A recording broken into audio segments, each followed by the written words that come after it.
Welcome to Hear In Hanover. I'm your host, Kristen Smith Dunlop. We have a special podcast for you this month as we reflect on what happened 23 years ago on September 11th, 2001. So many of us remember exactly where we were when we heard the news break that terrorists had hijacked planes and flew them into the World Trade Center, the Pentagon, and a field in Pennsylvania.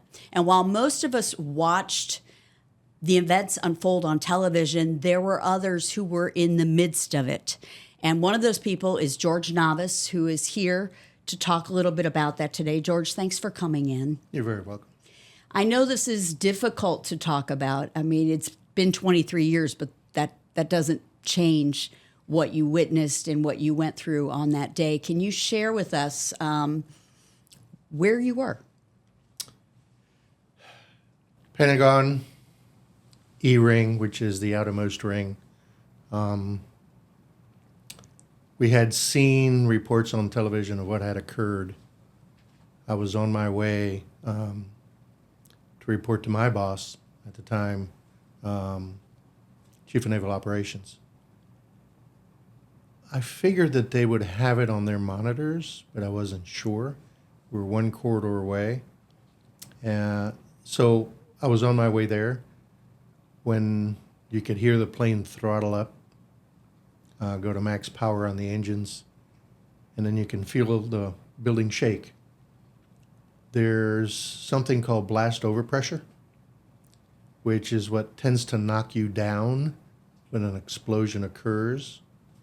That knocked me down into the wall in the corridor. And when I sat back up, you could see the clouds of smoke rolling down the hallway across the ceilings, like in waves. And then I realized that something catastrophic had happened. At that point, I didn't know it was an aircraft. I thought it might have been a truck bomb, for example. We were later to find out that that was not the case. So got up, dusted off, went back to the office, evacuated everybody from the office, realized that my boss had returned to the office himself, and several of us were there making phone calls.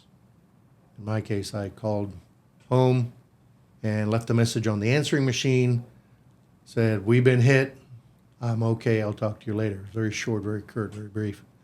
My then wife, who I lost to cancer, was a journalist by training and trade, wrote down every message I left on a pad next to the phone for the rest of that day.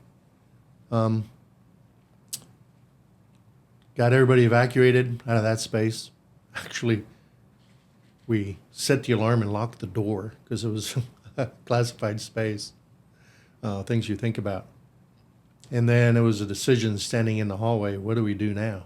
So a lot of the Navy folks gravitated towards the point of impact to see if we could help, what we could do.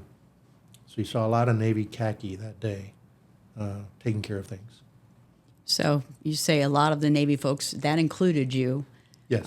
What can you describe, sort of walk me through what happened when you found out what had happened and what you did after that? Because you did a lot of things that day. I did. I didn't get home till after midnight. Dirty, smelly. I mean, it was pretty bad. Not sure why the Smithsonian wanted that uniform for a display, but, I told them, well, I'll wash it. You can have it after I wash it. And they go, oh, no. We want it exactly how you wore it that day. Like, okay. Impact occurs, and here's a very short version of it. Impact occurs, went to center court, was there, not much happening. Followed one of the corridors to the outside, and there were a lot of people over the bridge over Route 110 going in the north parking lot. And they were crowding the bridge. And I'm like, well, wait a minute. If a truck just hit the building or a plane just hit the building, didn't know which yet, they can come with a truck under the bridge and blow you up there too. So started, I I was pretty loud getting people to move off the bridge, move back, get off the bridge, get off from standing over the road. And that's when people started pouring out of the building. Bit of trivia for you. The Pentagon, when it was built as a secondary military hospital. So the inner ring, the A ring, is very wide, and there are a lot of ramps that are almost 2-car lanes wide where they could move the gurneys if they had to use it as a hospital. So they could get out a lot of people through those ramps very quickly. So we evacuated the building. Some people wanted to come back in. They're like, you don't understand, the building's on fire. Why do you want to come back into the building, right? Defense Protective Services, our Pentagon police, weren't sure what to do either. This was unprecedented. So, again, that Navy mentality, be large and in charge, and nobody else seems to be taking the reins, just do it. So I did, and told a Defense Protective Service officer, just keep them from coming back into the building. We'll go get everybody else out. That's when the DiLorenzo Clinic folks had taken the gurneys out of the clinic in the Pentagon, and the walking wounded started coming out. And they were like, well, where do we go? Because our normal staging area has now been impacted by the damage.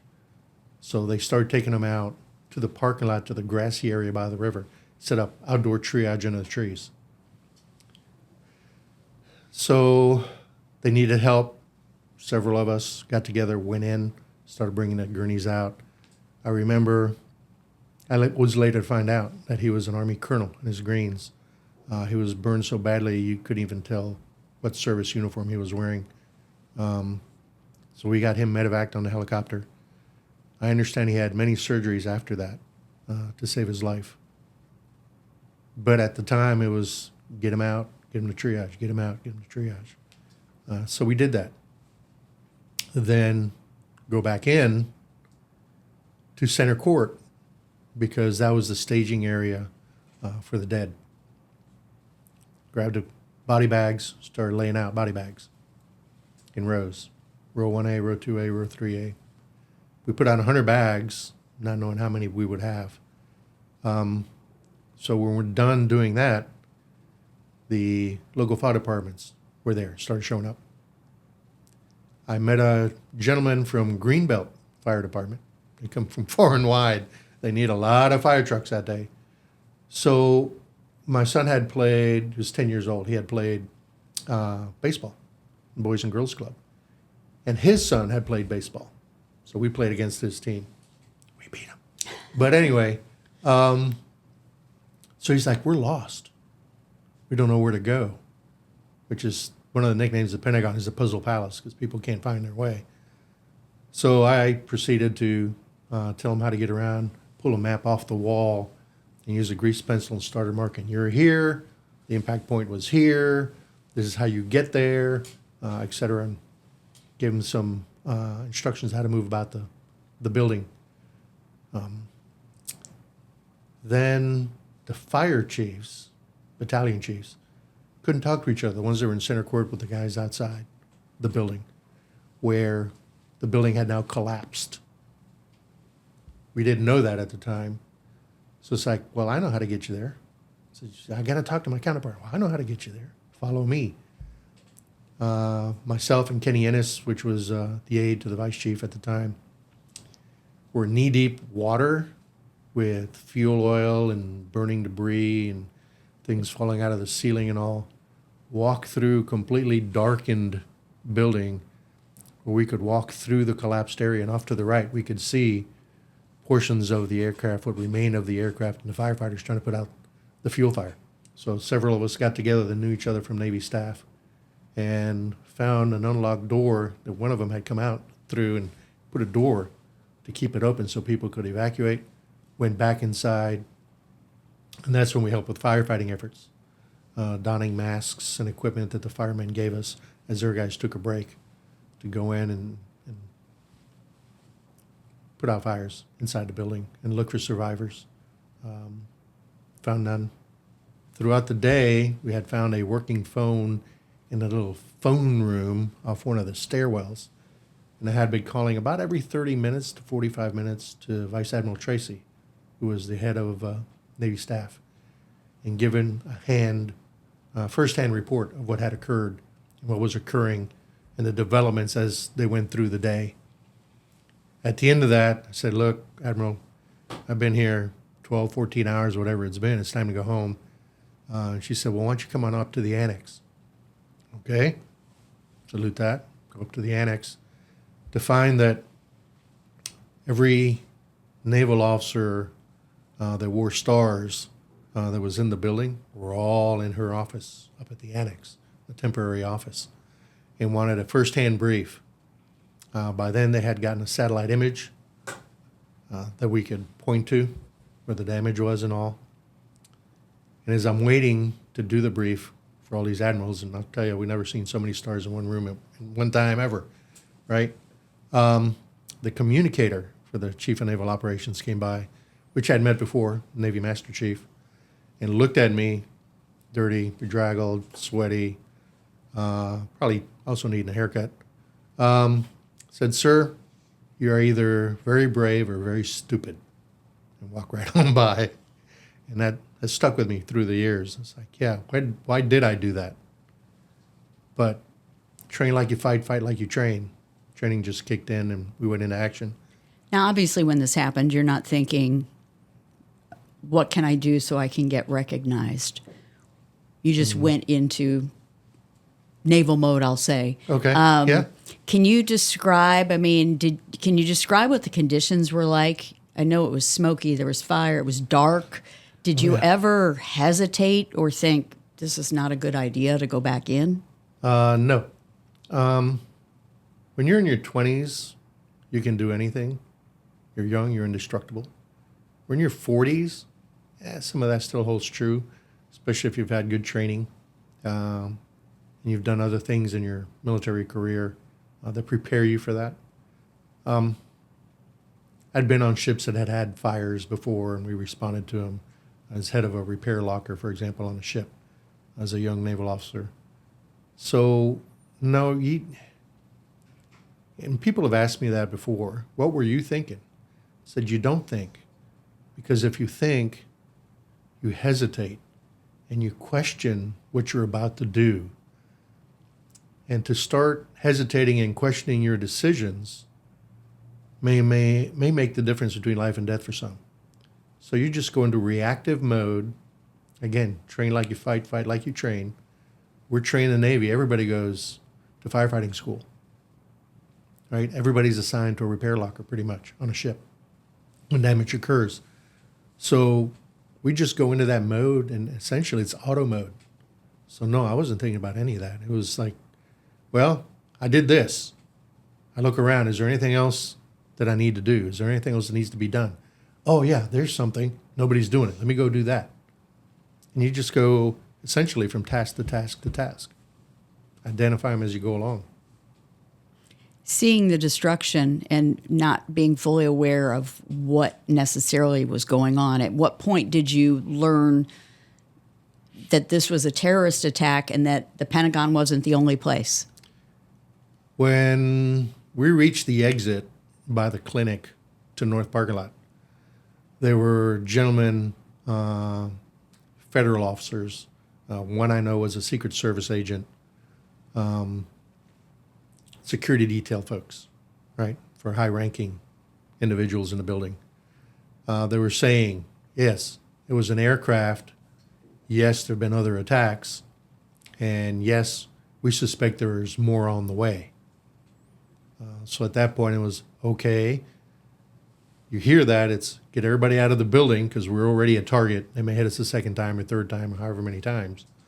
Get everybody out of the building first, all the ones that can, get the walking wounded and those that then can't get themselves out on their own, get them out.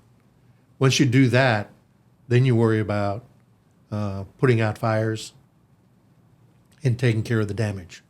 How many people do you think you helped out of the Pentagon that day? Oh, I have no idea. At the time, there was about 25,000 people in the building. And we got, and it's hard to come up with time frames because you're not thinking of, let me look at my watch, what time is it, how long have I been doing this? It's not like that at all. You just go till the mission's done. But I would say within 45 minutes, no more than an hour, we had gotten everybody except the firefighting teams and folks like myself. They were still looking to help and getting something done. We're out of the building. They were all out of the building. There was a moment when a firefighter raised the American flag at the site of the impact. Correct. Can you talk about what that was like? Because in the midst of this hell, there was that one unifying moment that... They took the flag from the Office of Secretary of Defense. And it was a standard 3x5 flag that was in his office as they were looking for survivors and evacuating the building to put up there. At some point, and I don't know who, they said, well, they can't see that out there. So somebody went and got a big, what we call in the Navy, a holiday flag.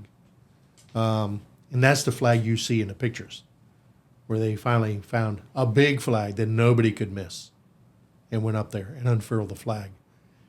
There were literally thousands of people on that side of the building watching this occur, me among them. And as soon as they unfurled the flag, everybody stood at attention, saluted the flag. Then went back to business. What do we got to do next? It was just that kind of day.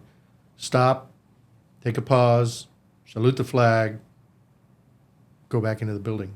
Do the next thing you got to do. So let me ask, after this all happened, after you got home, after you had time to reflect on what you had done, what you had seen, and then learn what had happened. I mean, that broke this nation's heart, what happened that day. How did that hit you? Because you're no longer in, I'm going to do this and be a leader and take care of this and make sure everybody's okay. You're just having time to think about it yourself. Well, I sat at home, like I said, for a couple of days, coughing up things in my lungs and tending to my legs. Oh, my skin started falling off my legs below the knee where I'd walked through all of the fuel and hydraulic. Anyway, and I watched TV a lot. So seeing all the reports, seeing everything that transpired, then it was, okay, the fires are out. We need to go and now assess the damage and what we can do. You were awarded a Meritorious Service Medal for Yes. your efforts that day. Yes. You saved lives without any hesitation. Not everyone could say that they could do that. To stop, pause, think, and all, regardless of short or long pause, may cost somebody their life. You have to act like now. The immediacy of the situation is, I don't have time to think about whether this is right or wrong or if I'm going to get hurt or not in the process. The fact is, it needs to be done. It needs to be done now, so let's go do it. I don't know. Yes, I'll say this. There were a lot of uniformed people in the building that grabbed their personal effects, left the building, and went home. Okay?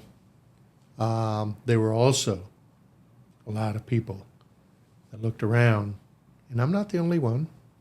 We had 89 people that got medals from the Secretary of the Navy for their actions on that day. So it's not just me. There's at least 88 others that I'm aware of, or at least that the Navy recognized on that day, both military and civilian, who said, yeah, we got to do something. So to stop and think, no, we don't have the luxury of that when the building's on fire and people are screaming and, they need to get out. Not a luxury you can afford. You also lost was it 16? 16 that I Friends personally and knew colleagues. and had worked with. Yes. When we were done on 9/11, the Navy came back to me and said, you're due for a transfer. Where do you want to go next? And I said, well, I want to work for the Secretary of Defense. I want to be at the highest levels in DOD and see how that works, because I've seen how Navy staff works. And I was given my wish, because all those in uniform that had been recognized for their actions that day went to the head of the line, so to speak, and got their choice of orders following 9/11. So I probably wear my Office of the Secretary of Defense identification badge that I served in that office for SecDef. So, yeah, that was the one thing that I see came out that was good for George. We talk about never forgetting that day. What is the takeaway? What do you want people to know or to think when they reflect back on 9/11? Remember what it was like the day after. No animosity.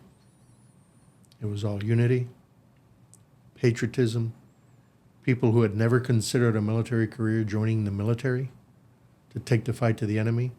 Because America likes away games. We don't want to fight wars on our own land, right? We like to go over there and take the fight to the enemy.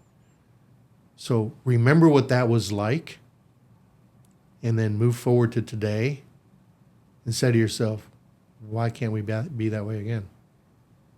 Why aren't we that way now? Well, thank you very much for your service. Thank you for everything you did that day. And you, while you're retired, you still do a lot. You are the chair of the Hanover Veterans Committee. Yes, I am. So you do a lot for our veterans as well. Yes. And, I'm finishing my 5th year on a 2-year appointment, which is interesting to me. They keep telling me, you can't go. You got to stay here another year. And that's fine. As long as I'm asked to serve, I will serve. That's what most veterans will tell you. So I also am a life member of the VFW, also currently a past post commander here in Mechanicsville, but also district commander for the American Legion from Mechanicsville to Charlottesville, as I told you, covering 8 counties, however many thousands of square miles that is. Delivering services not just to veterans and their families, but to the community at large. We're here to serve. Veterans still serving is what we like to say. Our auxiliary, which are our mothers, our wives, our daughters, will tell you, for others, not self, is their motto. There's been a lot of good that we're doing in the community. So think about that if you're a veteran or if you want to honor veterans. And help the community, help the children, help the next generation. When you read the Constitution of the United States, it doesn't say you or me. It says we, the people. We need to get back to that we. Thank you again for everything you do for our community. Very welcome. Proud to be here. It's been said that when the Twin Towers fell, we as a nation rose as one. Americans vowed never to forget. And Max Frayser, who is a life member of the Chickahominy Volunteer Fire Department, is one of those people who work to ensure Hanover never forgets. Max, thanks for joining us. Thank you very much for the invitation for me to be here. Can you walk us through where you were when you heard about the news of 9/11? When I was notified of 9/11, my wife and I were on vacation in Virginia Beach. And this was back in the days where we didn't carry a cell phone. All you had was a pager, and the pager started going crazy. It ended up that through a business that I owned back then, while I was still a career firefighter and a volunteer here in Hanover, our company sent tools to the relief efforts of 9/11. During that time, I met many of the responders there, had many contacts, And somewhere through those, my name was put on to a list. And one day I received a letter that said from the New York Port Authority, which again, that's something we don't have in Virginia so much that everybody knows about it. And it said that we'd give you a piece of the World Trade Center steel if you agree to some requirements.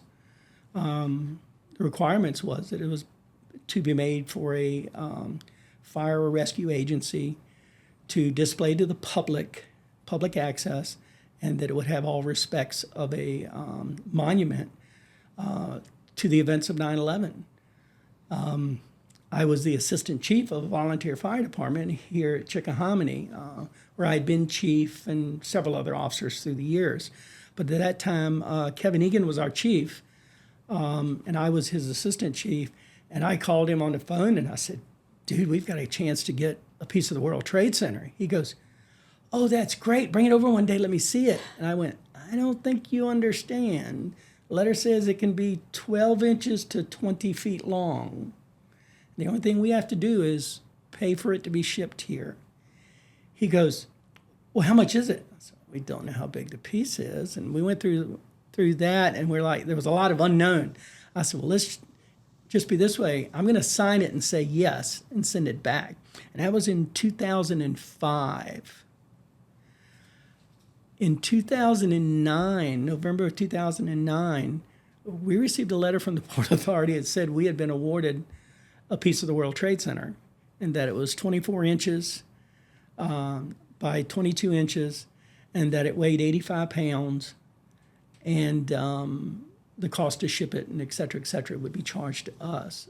I actually paid for it with my personal charge card, ended up getting the money back from the fire company one day, but and we were just so excited. At that time, it being 2009, we formed a committee. So there ended up being 6 of us on this committee. Out of the 6 of them, 2 have since passed. We went everything from something we're going to put inside the building, to something we're going to set outside, to something we were going to make a stone monument out of, to something we were going to have enclosed, to something that we were going to make a garden out of. So finally, that's what we decided on, to make a memorial garden to the whole events of 9/11, not just New York, not just Shanksville, not just the Pentagon, but we wanted to include everybody, including the first responders and include the military, because the actions of that day haven't stopped yet. So we wanted to kind of encompass all of that into one event, and that committee did that over the next 6.5 months. And this is at Station 10, correct? Yes, it's Station 10 in Hanover Air Park. It is located at 10414 Ledbetter Road. It is available to be seen 24/7, 365. It's outside in front of the building. You can't miss it. It's right underneath the flagpole. The flagpole is part of it, actually. And at night, if you go by there at the right time when the lights are correct, you'll see the towers going up the front of the building. So describe what you all created, what you built here. So we had a place in our building between the front door and the bays that had a brick enclosure all the way around it. You had to step over the wall. And inside that wall was grass and flowers and this great, big, giant, ugly well top. And that's the reason it was enclosed, where people couldn't see the well top. And so we had flowers in there and plants. We decided to dig all of that up, make a walkway through the middle of it, lay bricks down in there. Now, these weren't regular bricks. We made the bricks be all the way out to the sidewalk and go into it and open back up and cover the whole bottom. But the bricks in the middle were in the shape of the Pentagon. So that was respect to the Pentagon. Then we had a funeral stone maker in Richmond who was a member of a local Masonic lodge. His company gave us we probably just paid for the stone. because there's no way that a stone could not cost a heck of a lot more than this that he made. And we took to him and we said, well, this is kind of funny. We want to build a memorial that has a base, has a uprising, has a stone, and we want 2 towers to come out of the top of it on one side, and on the other side we want to have 2 posts that we can weld a piece of metal to that's this big. And he goes, what's this for? And we started telling him the story, and he started getting tears in his eyes. And he said, oh yeah, we're going to do this. Calls his son in there, and they just went crazy over it and thought it was the greatest thing. They put the Hanover seal in it. President Bush's remark, if you remember, when he was standing on the pile with the retired firefighter, you know, he spoke on the loud horn. He said, we're never going to forget. And everybody yelled, louder, louder, we can't hear you. And he said, we will never forget. And he said, we can't hear you. He says, you might not can hear me, but the guys that dropped these buildings are going to hear from us all soon. He says, because ne'er we forget. And we put ne'er we forget in quotes on the bottom of the stone. On the other side, we put the FDNY symbol. On this side, we put the Hanover symbol. And in the words on the stone say that we will never forget the events of the day and the results of that day to this day forward, that we would never forget that. The towers, of course, stood for the World Trade Center. We had a little funky little flagpole at that time, and we decided to put up a military honored flagpole. So we dig this hole down about 3 foot deep. We put a little concrete in it, let that dry, put the walls in there, let it dry, and in the middle of it, we took an antique brass fire nozzle from station number 10, put it in there on that plate, and lowered that flagpole right down on it. So if you really looked down the flag, you would see a nozzle pointed up at you, because we're firemen. Right. We don't carry guns. And we did that, and we said, okay, so we got New York, we got the fire department, we covered the military, we got the Pentagon. How about Shanksville? What do we do about Shanksville?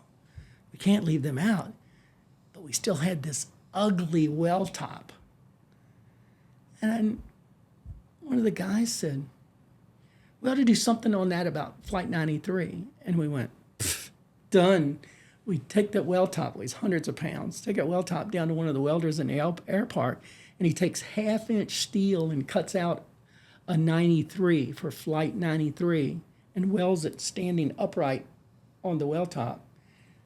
We finish it and paint it red for the blood of those people that died that day all over the event and since. When you put this together, it was beautiful. We put lights on it that would shine up on it and cause the 2 towers to go up the front of Station 10. When we started getting ready for the celebration on the 10th anniversary is when we dedicated it. Why was this so important to all of you to create this and to pay tribute? This is a family. The fire department meets people only in 2 different times. We meet them on a normal day in their life, or we'll meet them on the worst day of their life. A lot of people don't realize it's that way for the firemen too. Every day we go to work is a great day because we're going to do good. When you go home, it turns into a bad day because you have to think about what you did the day before. And to think that at that time, 343 firefighters died within seconds, within mere seconds. Over 3,000 citizens. And since then, the numbers have damn near doubled because of the disease and the cancer and whatnot from the events of 9/11, suicides, etc. It can't be something that we ever forget. I've given talks at places and I've said things like on the events of 9/11, and you have people kind of look at you funny, like, well, that's history. It's never history. It's a wound that's not going to heal in the heart of every firefighter for forever. And this Hanover County has been blessed to be able to have a monument that will remind us of that forever, hopefully. And still today, the occasional fire academy will make a trip out there and call me and want me to tell the story of what it means. And every time I do it, it just means more that people don't forget. And that's why within the week before every 9/11, my wife and I will go there with a spray washer and clean it, and we'll get every little blade of grass that may come up between the bricks. We'll check the light bulbs, and we make sure everything's right for 9/11. And since then, the Chick County Volunteer Fire Department has never not placed 343 flags in their front yard and brought in a light tower and lit it up for the 24 hours prior to 9/11 in their front yard. And they lay them there exactly a space apart, and there's one there for every firefighter, police officer. I forget the exact numbers. I believe it's 351 or something like that, and one for the K-9 that lost its life on that date in service. And they put those flags out religiously. There's a Boy Scout troop that helps them, and they put those flags out. And every year I go there and I lay some flowers there, and we walk over there and look at it. It's the most beautiful thing in the world. And somebody always shows up that wants to know the story of the monument. And like you said, people can go by there anytime and see it. Anytime. It's right out front, Station 10. Anytime. Right out there in front, you really can't miss it. Well, Max, we're grateful for all that you've done, you and your committee, for putting that together, not only to pay tribute to the lives that were lost, but also maybe to help educate future generations about that tragedy and about the sacrifice of those men and women. Absolutely. We all made a promise that day that we would never forget. This is a permanent reminder. Thank you again for joining us. Thank and you thanks for for the your invitation. service to Hanover County. Many years. Always welcome. All right. Thank you so much. We appreciate all of you as well for listening to these stories today. Incredible stories about a tragedy that really left a hole in this country's heart, and a day that should never be forgotten. We will see you next month, though, here in Hanover.